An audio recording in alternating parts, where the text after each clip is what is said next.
इठुराया, ए इठुराया, दमला असशील ना व?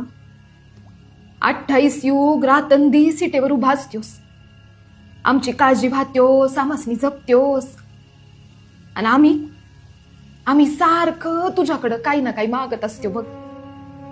पण आज म्या काही मागाय नाही आल्या, चांगलं खडसावून विचारायला आले तुला. वय खरं आहे, तू ऐकलं ते, माझा बी अधिकार आहे.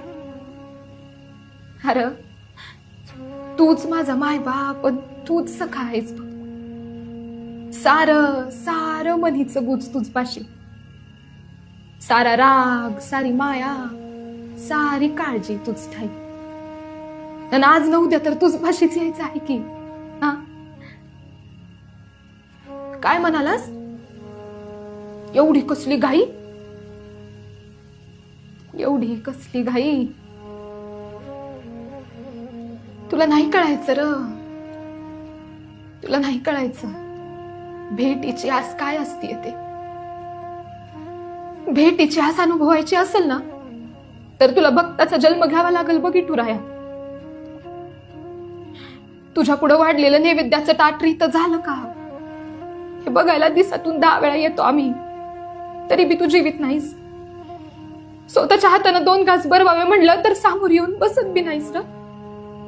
नुसता कमरेवर हात ठेवून उभा असतोस. आमच्या भोवती आणि मनात बसतोस, पर सामोरी मात्र दिसत नाहीस की र. मग तुझ्या भेटीची आज जीव का असावीस करते रे इट्टला? भेटीची जीव का असावीस करते?